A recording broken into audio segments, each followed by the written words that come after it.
గౌరవం లేదు. పోలీస్ అధికారులు వాళ్ళు తప్పులు చేసే పోలీస్ అధికారులు వాళ్ళని అరెస్ట్ చేసి నిలువరిస్తే మటుకు మేము వెంటాడతాం, మేము will hunt you no matter where you are. మీరు ఎక్కడ విదేశాల్లో ఉన్నా వెంటాడతామనే ఈ స్టేట్మెంట్స్ చాలా ఇబ్బంది కలిగిస్తూ ఉంది. ఇది వారికి సందర్భంగా తెలియజేస్తూ ఉన్నాం.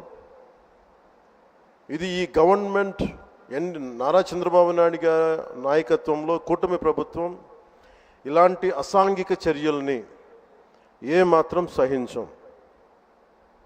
ముఖ్యంగా ఆడపిల్లల భద్రత ఈ రాష్ట్రానికి చాలా కీలకమైంది. వీటికి ఆడపిల్లల భద్రతకు సంబంధించిన కానీ అనార్కిస్ట్ అప్రోచ్ కానీ రాష్ట్రంలో ఉంటే ఏమాత్రం సహించే విధానం ఈ కూటమి ప్రభుత్వానికి లేదు అనేది మీ అందరికీ చాలా ప్రత్యేకంగా మేము తెలియజేస్తున్నాం. వారికి కూడా బెదిరించే వాళ్ళకి ఈ సందర్భంగా ఒకటే తెలియజేస్తున్నాం, గొంతుకులు కోస్తాం, కుత్తుకలు కోస్తాం, ఇలాంటి నినాదాలకి భయపడే వాళ్ళం ఎవరూ లేము ఇక్కడ. అలాంటివన్నీ చూసే మిమ్మల్ని మీలాంటి వాళ్ళని ఎదుర్కొని ఇక్కడ దాకా వచ్చాం. ఇలాంటి పిచ్చి బెదిరింపులు కానీ పనికి మాలిన బెదిరింపులు కానీ దయచేసి చేయకండి. తాటాక చప్పులకి ఇక్కడ ఎవరు భయపడేవారు లేరు.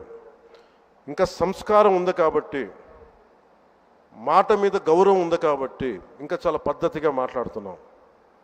ముఖ్యంగా అధికార యంత్రాంగం అందరికీ, right from constituency level to the state level, my appeal to all the officials, make sure you give us implement the good governance.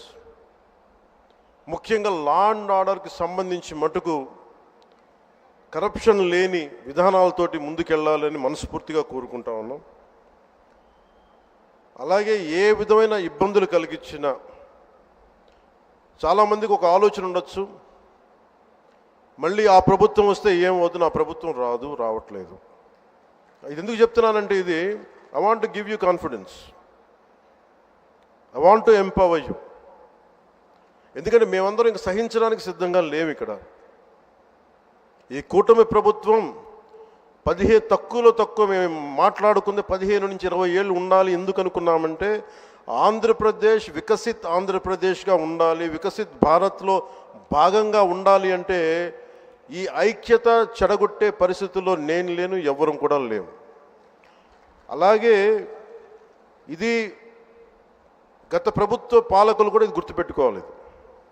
మీరు కనుక ఇలా అలాగే ప్రత్యేకించి రోడ్ల మీదకి వచ్చి బ్యానర్లు పట్టుకొని గొంతుకులు కూసేస్తాం, సినిమాలు చెప్పడానికి చాలా బాగుంటాయి ఇవి. నేను సినిమాల నుంచి వచ్చిన వాడిని, సినిమాలు చెప్పడానికి చాలా బాగుంటాయి. నిజ జీవితంలో అవి నమ్మి మోసపోకండి. కాలు మక్కిలు ఇరకొట్టు కింద కూర్చోబెడతాం. జాగ్రత్త, పిచ్చి వేషాలు వేయకండి ఎవరు కూడా. ఇవి సరదాగా ఉండే విషయాలు కాదు ఇవి. శాంతి భద్రతలను ఏమాత్రం క్షీణిస్తే చిన్నపాటిది కూడా సహించం. మీకు బలంగా తెలియజేస్తాం ప్రజలందరికీ కూడా. పిచ్చి మాటలు మాట్లాడకండి ఎవరు. సరదాగా లేం మేము ఇక్కడ. చాలా దెబ్బలు తిని వచ్చాం ఇక్కడ దాకా, చాలా దెబ్బలు తిని వచ్చాం. 5 స్టార్ హోటల్స్లో ఉన్నా కానీ రక్షణ లేని పరిస్థితిలో ఉండేది. రోడ్ల మీదకి లాక్కొచ్చి మహిళలను కూడా వీళ్ళు జైల్లో పెట్టిన వ్యక్తులు. అవన్నీ తట్టుకొని నిలబడ్డామంటే ఇంకా మేము సంస్కారంగా ఉండాలి. With the constitutional guide lines, with in the frame work of law ఉండాలి. కాబట్టి చాలా పద్ధతిగా మాట్లాడుతున్నాం. అనవసరంగా రెచ్చగొట్టకండి ఇవన్నీ ఇలాంటి మాట్లాడి. నేను తమిళనాడు సభలో కూడా చెప్పాను. అదేంటంటే, సాధు మిరండాలు కాడు కొళ్ళాదంటే, సజ్జనుడు కోపం వస్తే అడవి